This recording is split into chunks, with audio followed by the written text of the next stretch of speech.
Chicos, ¿cómo están? Muy buenas tardes, días, noches, dependiendo de la hora en la que vean el video. Este video va a hablar sobre la estructura atómica y la tabla periódica. Es un tema en el que muchos alumnos, pues, he tenido que, dicen que les provocaron traumas en la escuela con este tema, desde la secundaria incluso, y tienen la idea de que se satura demasiado la mente con este tipo de conceptos. Entonces vamos a intentar llevarlos lo más ligero que se pueda para que se comprendan perfecto, ¿sale? Vamos a apoyarnos en química central de Brown, los enfoques de los conceptos de Garritz, de Chamizo y García Becerril y Martínez Márquez, ¿sale? Esos son los autores que vamos a estar manejando. Hoy intentaremos dominar el tema de estructura atómica y tabla periódica. Por lo tanto, saquen libreta y comiencen a tomar apuntes sobre este tema. ¿De acuerdo? Primero, las cuatro leyes ponderales. Estas leyes, antes de que los científicos supieran que había eh, átomos o que existía dentro de los átomos, pues primero tuvieron que entender cómo se combinaba la masa en un laboratorio, ¿sale? Estas cuatro leyes determinaron todo el comportamiento de las reacciones químicas hasta la actualidad. La primera es la ley de conservación de la masa de Antoine Lavoisier de 1789 y dice tal cual lo que menciona aquí el texto. En toda reacción, la masa total de reactivos es igual a la de los productos. La materia no se crea ni se destruye, solo se reorganiza, se transforma. Es decir, en una reacción química, la masa total de los reactivos debe ser exactamente igual a la masa total de los productos, lo que significa que si ingresan 10 gramos de reactivos a un sistema cerrado, debes obtener 10 gramos de producto, aunque haya cambiado de forma o de estado de agregación. ¿Sale? Bien, seguimos con la ley de proporciones definidas o constantes. Esta se la debemos a Joseph Proust. Él la postuló, discúlpenme, en 1799. Esta ley dice que cuando dos o más elementos se unen para formar un compuesto específico, siempre lo harán en una proporción de masa fija y constante. Es justo lo que se menciona aquí abajito. Por ejemplo, para formar agua pura, H2O, siempre vas a necesitar exactamente 8 gramos de oxígeno por cada gramo de hidrógeno, ¿sale? Si agregas más hidrógeno a la mezcla, simplemente ese hidrógeno te va a sobrar. La naturaleza no cambia su receta, solo porque tú agregues más de uno de los dos reactivos, ¿sale? Ley de proporciones definidas o de proporciones constantes de Proust. Luego está la ley de las proporciones múltiples del autor Dalton, ¿sale? Él en 1803 planteó qué pasa si dos elementos pueden combinarse para formar más de un compuesto diferente, ¿sale? Dalton descubrió que si la masa de uno de ellos se mantiene constante, fija, la masa del otro cambiará en una relación de números enteros sencillos, como 1 a 2, 2 a 3, y así, ¿sale? Si dos elementos se combinan para formar más de un compuesto, las masas de uno de ellos que se combine con una masa fija del otro guardarán una relación de números sencillos. Un ejemplo, el carbono y el oxígeno. Tú puedes formar con ellos dióxido de carbono, pero también monóxido de carbono. Para una cantidad fija de carbono, que en este caso sería un solo átomo de carbono, se los apunto por aquí.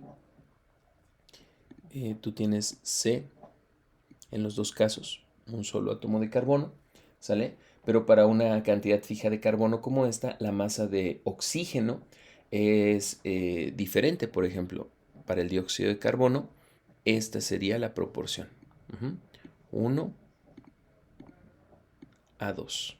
Por cada carbono, 2 oxígenos. Y para el monóxido de carbono es CO, lo que significa que por cada átomo de carbono, aquí fue necesario únicamente un átomo de oxígeno. ¿Sale? La naturaleza no trabaja con fracciones de átomos, trabaja con relaciones de números pequeños. Ley de proporciones de Dalton. Bien, tenemos después la ley de las proporciones recíprocas o equivalentes. Esta es de Jeremías Richter, ¿sale? Y de Carl Wenzel.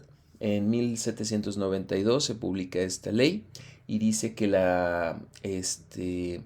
bueno, a veces esta es la más como difícil de entender, pero digo, solo es plantearla. La masa de dos elementos que se combinan con la masa de un tercer elemento guardan la misma relación que las masas de aquellos elementos cuando se combinan entre sí. Es de hecho demasiado lógica. Dice que si la masa de dos elementos diferentes reaccionan con una masa fija de un tercer elemento, entonces esas serán las mismas masas o múltiplos de estas las que reaccionarán entre sí. Esta ley sentó la base para que los pesos equivalentes se establecieran en la química moderna.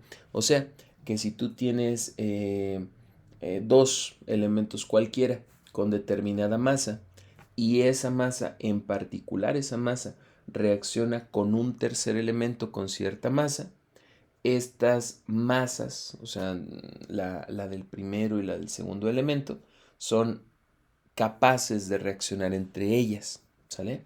Es como una relación de reciprocidad, por eso la ley de proporciones recíprocas se llama así.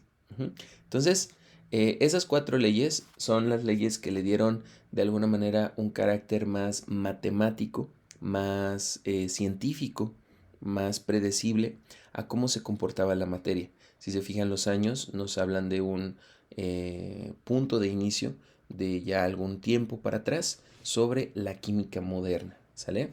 Bien, vamos a continuar con el modelo atómico. Del modelo atómico preguntan a veces, aunque no mucho, ¿sale? Entonces vamos a establecer lo más importante, ¿de acuerdo? Para un examen de admisión debes dominar sobre todo una especie de línea de tiempo de cómo evolucionó el átomo. Cada científico corrigió un error del anterior, ¿sale? Entonces, comencemos con Leucipo y Demócrito. Ellos en el siglo V antes de Cristo, ellos como filósofos propusieron la idea del átomo. Átomo significa la palabra indivisible, ¿sale? Y solamente lo pensaron, lo reflexionaron, ¿sale? Fue un atisbo filosófico, ¿no? Pero como no tenían bases experimentales, pues el mundo de su época ignoró bastante su concepción y de hecho se mantuvo así durante bastante tiempo. Ustedes saben que el principio de los cuatro elementos fue el que prevaleció en la historia de la química, con el agua, fuego, tierra y aire como los principales componentes que forman a todo lo que existe. Y esa idea se mantuvo durante toda la Edad Media hasta llegar al Renacimiento y hasta este punto justamente de la historia.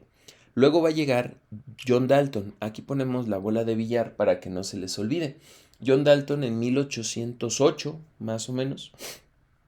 No, creo que es exactamente en esa fecha, en 1808, estableció el primer modelo con base científica.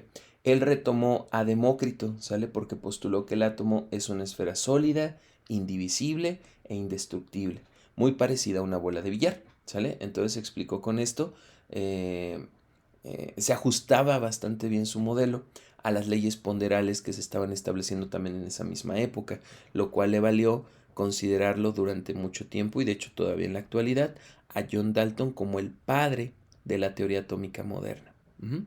Pasamos después a J.J. Thomson. Este señor en 1897 estableció que el átomo realmente no era tan así como una esfera, ¿sale? Ya para esta época se descubre a través de eran unos tubos que tenían por dentro gases diferentes, se hicieron experimentos con diferentes gases en los que emanaban rayos llamados rayos catódicos de naturaleza negativa, ¿sale? Los famosos tubos de rayos catódicos le permitieron a Thomson descubrir unas partículas diminutas de carga negativa a las que él denominó electrones, ¿sale? Él propuso el modelo de budín de pasas. Este modelo es muy famoso, sobre todo en la escuela. Eh, es una especie, de hecho, un pudín de pasas, pues obviamente nosotros en nuestro contexto casi pues no es muy común. Piensen como una especie de galleta con chispas de chocolate, tal vez, o sea, para actualizar a Thomson, donde el átomo es una esfera de carga positiva y está llena de electrones negativos que están incrustados. Así lo pensaba Thomson, ¿sale? J.J. Thomson. Claro, la idea de también la galleta no es tan buena. Piensen que fuera una esfera, ¿sale? Una esfera. Imagínense que una galleta en lugar de ser solo redonda, fuera también esférica. Luego está Ernest Rutherford. Él en 1911, chicos, chicas, estableció el modelo nuclear o planetario. Él hizo un experimento histórico donde bombardeó una lámina de oro bien delgadita con radiación alfa, que son protones y neutrones.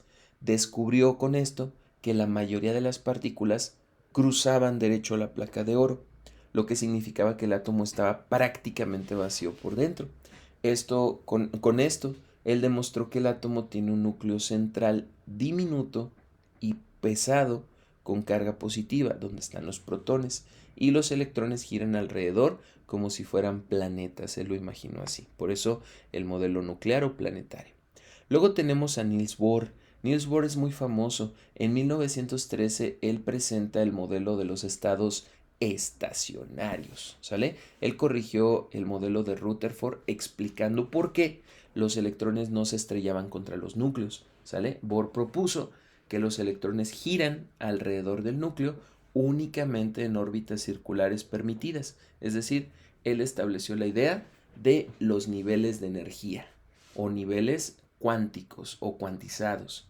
Si un electrón, decía Bohr, entra en su órbita, no pierde energía, pero si absorbe energía, salta a un nivel superior, o sea, se mueve a un nivel de energía superior.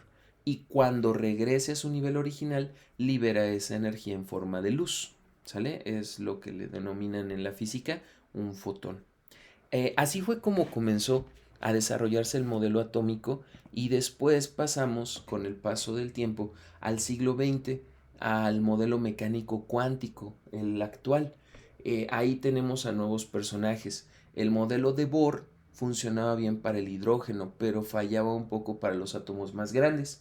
Así que fue necesario un cambio total en pues, las ideas de esa época y ahí contribuyó bastante la física y la matemática, ¿sale? Tenemos primero a Arnold Sommerfeld. Él en 1916 perfeccionó el modelo de Bohr.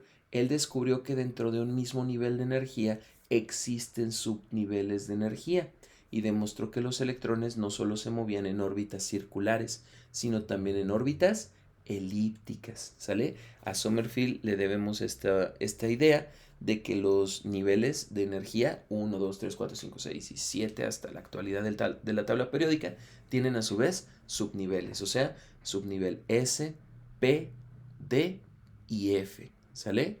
Esas letras se usaron para evitar repetir números para subniveles, ya los niveles ya tenían número, entonces al nivel 0 le pusieron S, que significa sharp, al nivel 1, al subnivel 1, perdón, le pusieron P, que significa principal. Al nivel D le pusieron, perdón, al nivel 2 le pusieron D, que significa diffuse. Y al subnivel 3 le pusieron F, que significa fundamental. Así no nos íbamos a confundir, los niveles eran números y los subniveles eran letras. S, P, D y F, ¿sale? Esos subniveles de energía llevan esos nombres bueno, pues en honor justamente a Bohr, a su trabajo. Él le puso así a las diferentes líneas de color que vio cuando experimentó con el hidrógeno y le creaban un espectro de luz con diferentes características. Sharp, Principal, Diffuse, Fundamental, ¿sale? Bueno, luego tenemos a Luis de Broglie, este señor. Él en 1924, él postuló la dualidad onda-partícula. Él demostró, chicos, chicas, que el electrón, a pesar de ser una partícula con masa, pero súper, súper pequeña, se desplaza por el espacio comportándose casi o prácticamente como una onda de energía, ¿sale? Entonces eso súper importante que lo recordemos, el concepto dual de la materia electrónica. Tenemos luego a Heisenberg. Heisenberg para 1927, si se fijan fue muy continuo este proceso, formuló el principio de incertidumbre. De hecho así se llama, principio de incertidumbre de Heisenberg. Él estableció que es físicamente imposible conocer al mismo tiempo y con precisión tanto la posición como la velocidad de un electrón. ¿Por qué? Porque si mides dónde está, alteras la velocidad. Y si mides su velocidad, ya no sabes dónde está. O sea, no puedes determinar al mismo tiempo ambas cosas en términos de su principio de incertidumbre. ¿Sale? Tenemos a Erwin Schrödinger. Él es muy famoso por un experimento mental que por ahí les aconsejo que lo investiguen, ¿sale?